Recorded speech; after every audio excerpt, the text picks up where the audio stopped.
नमस्कार दर्शकों। Indumati motivational channel में आपका बहुत बहुत स्वागत है। आप जानते हैं कि मेरे इस चैनल में महाभारत के संवेदनशील प्रसंगों को आप देखते हैं एपिसोड के रूप में। पिछले वीडियो में आपने देखा होगा कि कुंती ने विदुर को कहा था कि विदुर, तुम कर्ण के प्रति क्रोध और तिरस्कार की भावना क्यों रखते हो। कुंती ने विदुर को यह भी कहा था कि पांडवों की उन्नति तुमको देखी नहीं जा रही है। विदुर कुंती के बातों पर विचार करते हैं। सोचते हैं कि कुंती ने ऐसा क्यों कहा होगा। मैं क्यों कर्ण से मात्सर्य भाव रखूं। विदुर आगे सोचते हैं कि मैं तो इस युद्ध क्षेत्र को अपने आप होकर त्याग दिया है। विदुर ये भी सोचते हैं कि कर्ण होगा धनुर्विद। यही सोचते सोचते विदुर सारा दिन कक्ष में कंबल लपेटे लेटे रहते हैं। सोचते रहते हैं कि कुंती कितने सालों से मेरे घर पर रही है। इस बात को लेकर दुर्योधन ने कितनी बातें मेरे को सुनाई होगी। कर्ण ने स्वयं कहा था, सांप के बच्चों की मां को आश्रय देने वाली बात सही नहीं है। कुंती की बातें सुनकर विदुर का स्वास्थ्य तनिक बिगड़ ही गया था। बुखार सा लग रहा था। रात के भोजन के समय कुंती 2 कौर खाकर उठ गई थी। खाना खाने के बाद कुंती विदुर के पास जाकर पूछती है कि युद्ध क्षेत्र का समाचार कब मिलेगा। विदुर को थोड़ा अच्छा लगा, कम से कम कुंती ने बात तो की। वो बोला, संजय कल सुबह जाएगा, फिर परसों आएगा, तब सब कुछ पता चल जाएगा। पूरे दिन विदुर बुखार में रहा। दूसरे दिन प्रात धृतराष्ट्र की दासी ने आकर कहा कि महाराज आपको बुला रहे हैं। तब विदुर ने कहा कि महाराज को जाकर कह दो कि मेरी तबीयत ठीक नहीं है, मैं बिस्तर पर पड़ा हूं। दासी जाकर फिर वापस आई और कहने लगी, महाराज ने कहा है कि चल नहीं सकते हो तो रथ पर बैठकर आ जाना। यदि रथ तैयार न हो तो राजभवन से रथ भेजेंगे। विदुर को बहुत गुस्सा आया। वह सामने ही खड़ी थी।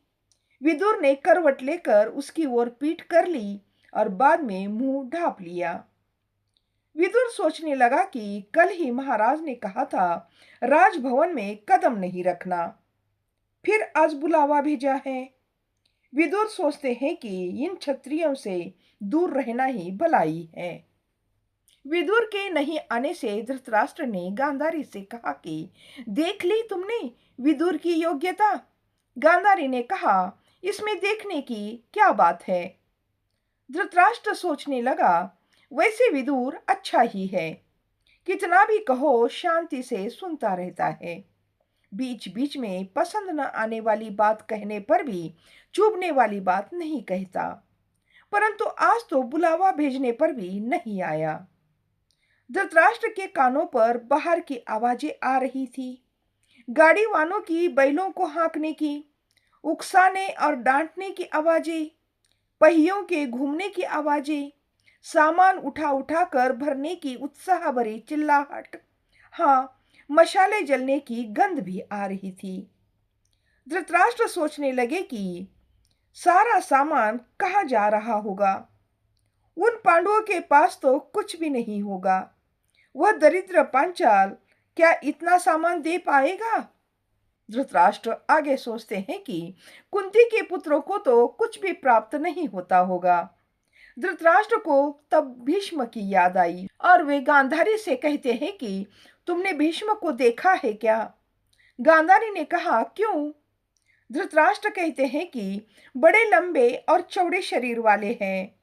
इस आयु में भी उत्तुंग पर्वत शिखर के समान लगते हैं। तुमने पर्वत शिखर को देखा है क्या। गांधारी ने कहा, हमारा देश तो पर्वतीय प्रदेश है ना। मुझे तो मालूम ही नहीं है कि समतल प्रदेश क्या होता है। धृतराष्ट्र कहते हैं कि हमारा कुरु प्रदेश समतल है, पर मैंने भी कहाँ देखा है। गांधारी कहते हैं कि मुझे पता चला कि मेरा विवाह तुम्हारे साथ होने वाला है। मैंने तुरंत अपनी आंखों पर पट्टी बांध ली है। मैंने तो केवल अपना मायका ही देखा है। गांधारी की यह बातें सुनकर धृतराष्ट्र का मन शांति भाव से भर उठा। वह सोचने लगे कि उसने यह जाना कि पति की आंखें नहीं हैं, तो उसने भी आंखों पर पट्टी बांध ली। इस नगर में, इसी पट्टन में अग्नि को साक्षी मानकर मेरी पत्नी बनी। समस्त कुरुकुल में ही नहीं वरना समस्त आर्य जगत में यह अद्वितीय देवी कहलाई। यह बात ध्यान में आते ही उसके मन में अपनी पत्नी के प्रति गौरव का भाव उमड़ पड़ा। धृतराष्ट्र ने गांधारी को कहा, देवी, इस महान कुरुकुल को बचाने के लिए ही तुम आई हो। धृतराष्ट्र की ऐसे भावुक बातें सुनकर गांधारी मौन हो गई।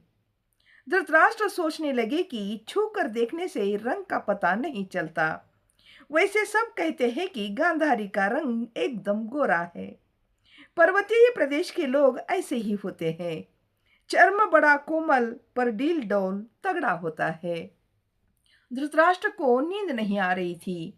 कल की संजय की बातों को याद करके वह संतोष का अनुभव जरूर कर रहे थे।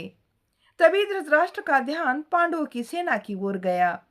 उन्होंने सोचा कि पांडवों की संख्या कम होने पर भी शक्ति में वे अधिक है। धृष्टद्युम्न बड़ा अनुभवी योद्धा है, वही तो सेनापति है। कृष्ण तो फिर महाचालाक है, सात्विकी वीर है। भीम का पुत्र भी आया है। भीम तो रथों को ही तोड़कर उनके पहिए धुरी जुए को शत्रुओं पर फेंक फेंक कर मार रहा है। उसमें तो राक्षसों का सा पराक्रम है। अर्जुन के बाण, नकुल, सहदेव, द्रौपदी के पांचों पुत्र, उनको जीतना क्या संभव है? धृतराष्ट्र सोचने लगे कि संजय ने जितना सरलता से कहा उतना सरल कार्य यह नहीं है। यह संदेह पैदा होते ही धृतराष्ट्र एकदम अस्वस्थ हो गए। धृतराष्ट्र सोचने लगे कि मैं तो 81 का हूं, मुझे इतनी दुर्बलता होती है। 120 से अधिक आयु रखने वाले भीष्म को क्या वास्तव में युद्ध करने की शक्ति होगी? उनको लगा कि कहीं संजय झूठ वर्णन तो नहीं कर रहा है। फिर धृतराष्ट्र सोचते हैं कि मैं तो गृहस्थ हूँ, स्वस्थ पत्नी है, 20 दासियां हैं, बाल बच्चे हैं, लेकिन भीष्म तो अजन्म ब्रह्मचारी है, उन्हें कैसा बुढ़ापा? यह सोचकर उनको थोड़ी तसल्ली मिल गई। यही सोचते सोचते उनका मन शांत हो गया, पर नींद नहीं आ रही थी। संजय की बातों में सच्चाई नजर आने लगी थी। कुछ समय के बाद उनको लघु शंका को जाने की आवश्यकता पड़ गई। उन्होंने दासी को पुकारा। दूसरी बार पुकारने पर वह आई। गांधारी सो रही थी। दासी का हाथ पकड़कर चलते समय उन्होंने अनुभव किया कि धरती ठंडी है। दिया जल रहा होगा, नहीं तो यह इतनी सरलता से कैसे चला कर ले जाती। सोचता हुआ वो बाहर चला गया। पत्थरों की बड़ी बड़ी मिलें बिछी है, वहां बैठकर मूत्र करने के बाद दासी पांव पर पानी डालकर पांव पोंछ देती है। लौटते समय उन्होंने दासी से पूछा, ए तेरा नाम क्या है? वो कुछ नहीं बोली। उसके न बोलने पर उसने फिर कहा, मैंने तुझसे नाम पूछा है। वह बोली, चारू। अब इस कहानी को करते हैं यहीं पर समाप्त। इस कहानी का अगला भाग अगले वीडियो में जरूर देखिएगा।